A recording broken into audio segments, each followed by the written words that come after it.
What is going on, everybody? Welcome back to surprise, surprise, another episode of World of Warships. Today we're taking out the Tier 7 Pan American light cruiser, the Nueve de Julio. Now, this is I forget exactly what class it is, but it's essentially a Helena. I believe the Nueve de Julio was sold to Argentina from the United States and is the former USS Boise. Now, Boise is also in the game, but at the time I did not pick it up. Somehow I got Nueve de Julio. I quite honestly think it was a Santa crate. But it's a good ship. It's kind of like a Tier 7 Mogami with guns that have a very slow shell velocity. So, we're taking it out here, and unfortunately our matchmaker isn't great. It's not the worst that it could be, but there are Tier 9s here. But fortunately, the Nueve de Julio, and I do apologize for mispronouncing that. I did not speak Spanish or Portuguese or any of the Romance languages throughout my life, which is kind of a shame. I know. It says a lot that I don't even know which language. It's Spanish. Argentina is Spanish. Whatever. You guys can tell me in the comments. I'm sorry for being an ignorant American. But no, it's a good map for us. It's not the best, but the thing that sets Nueve de Julio apart from its other Tier 7 counterparts is that it has a heel. And it's a pretty damn good one too. So it's more forgiving than some other ships. And that can be both a very good thing, but it can also be a very, very bad thing. It can teach you some bad habits, certain things like that. Now, I chose this game because I felt it showed off the strengths of this ship without me making too many mistakes. I definitely think there are still some things that I could have done better. That's probably always going to be the case. Nobody's perfect. Anybody who tells you otherwise is lying. But anyway, we're gonna jump right into this. We see an Algerie trying to push into the A cap, but then something interesting is gonna happen. I forget where, but it'll happen soon. You just have to trust me. We take a shot. He's not in range yet, but these shells are really slow. So by the time he gets into range, our shells are down range, and we get a hit. So I judged that relatively correctly, amazingly. But now we're just kind of going to lay into him. 4 hits, one of them shattered. That's unfortunate. But Nueve de Julio is armed with, 369 in the front. 12, 15 152 millimeter guns. These are the American 152s, so you know and love them from the Cleveland. And I believe the Dallas has the same guns. And we got a double fire. I believe he damage controlled. We got some more in. We got a third fire. And yeah, he's still burning. Wow. But the guns feel good, especially because you can hide behind an island and lob them over. Now, this is the interesting thing I was talking about. I'm detected. And there's nothing obvious here until I see the submarine. He's on the surface, so we unload on him. And somehow we hit 11 shots. I have no idea how that happened. I'd take a blind fire here. He's out of range of our scout bomber, our airstrike. There we go. And it will never not be silly to me that the airstrike does not match the range of same tier torpedoes.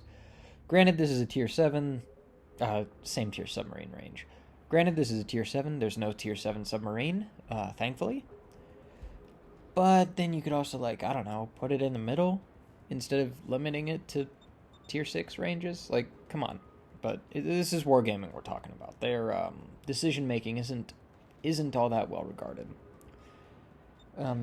At this point, I recognize that, hey, we kind of won this flank. We dominated over here. We sank the Algerie. Wait, I think we got the Algeri.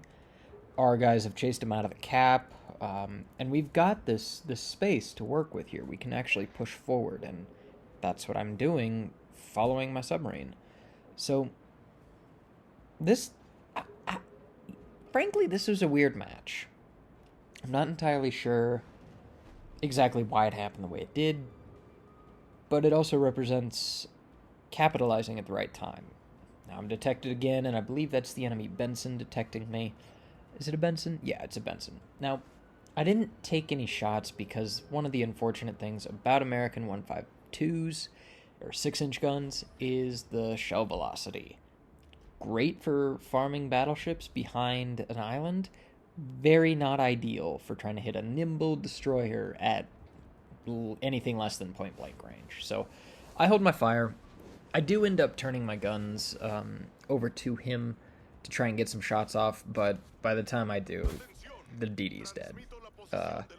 They have an Azuma who's running to shore, I guess, top left corner of the minimap there.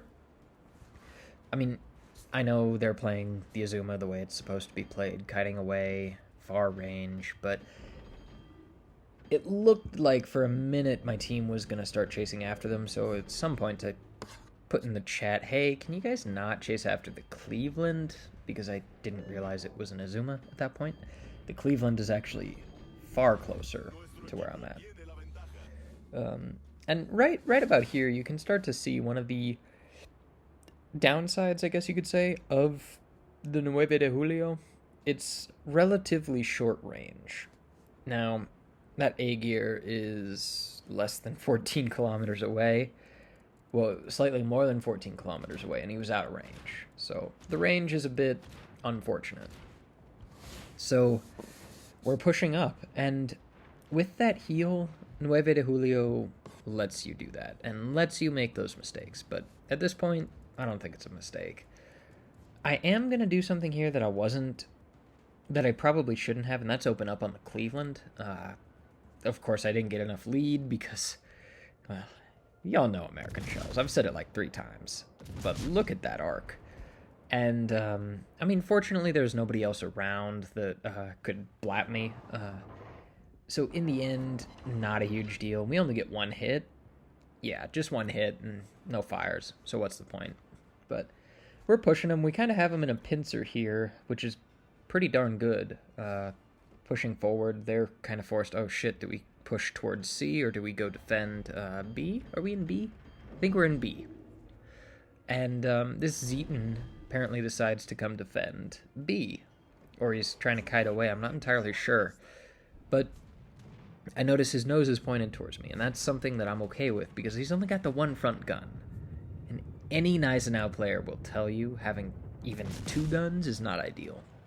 Of course, I got a big assist from the submarine there. I assume he ate a flood or 2, so we're going to lay into him with the HE. Here comes a 16-inch salvo, and he misses. Immediately, we set a fire with our 2nd salvo, and this is great. So, lining up again. I apologize for the twitchy nature of that mouse movement. I was a little excited, and immediately get another fire. Half of the shells that connected shatter, of course, but it doesn't matter. He's showing us his broadside, and man, that thing is just made of superstructure. 9 penetrations. We end up getting him with fire. It's great. And now, conveniently, I believe this was the USS Black that laid this smoke screen. We have some farming to do, boys. I was going to just lay into that battleship there, but unfortunately some torpedoes popped up, and not wanting to eat any unnecessary damage, I do my best at torpedo beats. Now, I think I got the easy mode here, but I'm not going to complain. And yeah, we managed to dodge the chorps. We dodged the torpedoes, there we go, and just sit in the smoke screen. Someone popped their surveillance radar and were able to see the A-gear and the Tago around the corner. Now, the A-gear is a little concerning. I believe that thing has torpedoes as well. Don't quote me on that. It's been a while. And, of course, because of some archaic reason and spaghetti code at Wargaming, we weren't able to hit the A-gear despite aiming at him and having our sights on him. I don't know. The auto lock mechanics sometimes let me down. So we get 2 fires on the Aegir. I don't believe they repair it, but we're just sitting in smoke, doing some farming. It ain't much, but it's honest work, and it helps stack the damage. But he's gonna go down here pretty soon. Unfortunately, we lose sight of the California behind the island. I still try to get a cheeky salvo off at him, but I think those impact that island. And I was about to be like, well, this is the end of the game. But there's one more player that pops up, and lo and behold, it's the Atago. So he's showing a nice flat broadside. I do switch to the AP. I don't think this thing has the heavy AP shells that other American ships get. So I send one salvo out. How do we do? We get what, 5k? Yeah, 5k. He plows into that island and is stationary. I decided to try the AP again, but unfortunately the Atago is a heavy cruiser, and I think something like 9 shells out of this salvo are going to bounce. Of course, my aim is a little off on that HE salvo previously. Yeah, 6 bounces. There we go. And we weren't able to really do anything. Not that it really matters. We basically control this match. So you can see the points right there, 943 to 118. This thing's in the bag. Once the Atago dies, we're going to win. So just getting some chip damage here. And yeah, there goes the Atago, and that's game. So in total, we did, what is it? Something like 76,000 damage? Yeah, we did 76,280 damage, and actually got some really excellent credit income. Of course, Nueve de Julio is a premium. We made almost 1 million credits. Oh my goodness. 30,000 XP and 7,600 free XP. Once again, as with the KGV, I have a ton of boosters on. I have just accumulated those apparently, and I didn't play during the time when Wargaming was revamping the economic system. So like I still remember signal flags that give economic bonuses. I say that like it was a long time ago. I don't think it was that long ago. But yeah, so I just have a ton of these like major boosts to free XP and ship XP lying around. Same is true for credits. Nueve de Julio does get increased credit income, but it's nothing like Missouri or what's another one? Does Musashi get that added credit income? I can't remember. But decent game, 2 kills, 160 hits, and got some defended ribbons and a capture ribbon, so I can't really complain. Team score wise, we managed to finish 3rd with 1,700 base XP. And now looking at the two top players at 1874 and 1831, it's only about 100 XP points that separates us from first place, which tells me that the 3 of us were pretty damn good. We had similar XP gains, base XP gains, and we managed, topping the team, top 3 places, podium places. Obviously, that always feels good, but just looking at that alone tells me, like, yeah, okay, we were doing all right. And yeah, funnily enough, we got the most kills in the game, and this just goes to show that kills don't really matter. So, but I don't want to shine too much of the spotlight on me. This team was really good.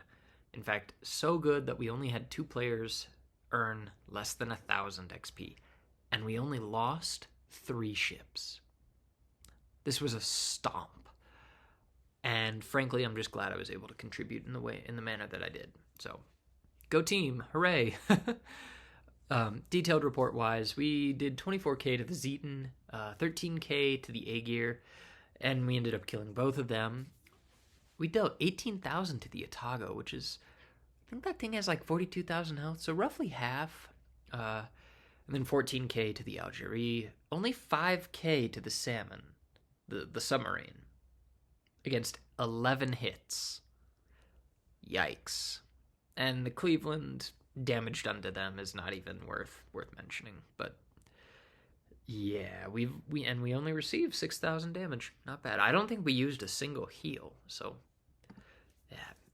Credits wise, You can see all the bonuses I'm running on this. Ship XP plus 800%. I think I dismounted that right afterwards because it's a premium. You don't really need the ship XP like you do for tech tree ships, especially when you're grinding down a line.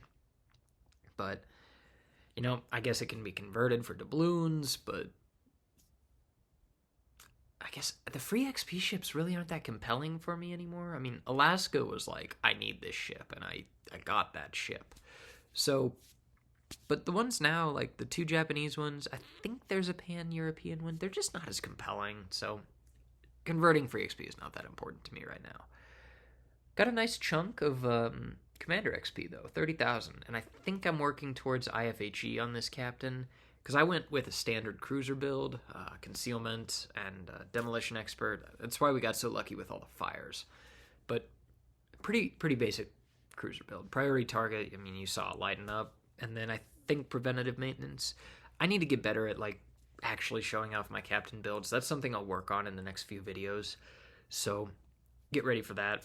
I think I have a nice Benson game. Maybe it's either a Benson or a Fletcher.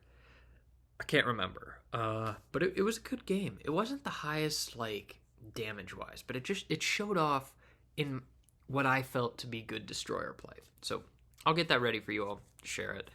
And, but trying to keep this one a little bit more brief because the gameplay was shorter and I don't want to take up too much of your valuable time. So that was my Nueve de Julio video. Please, if you enjoyed it, my ramblings, leave a like, leave a comment, subscribe if you want to see more. Because like I said in this video and the KGV video, I really want to get back into making World of Warships content. I think the game is struggling, but it's scratches an itch of mine. So anyway, till the next one, have a good one, and see ya.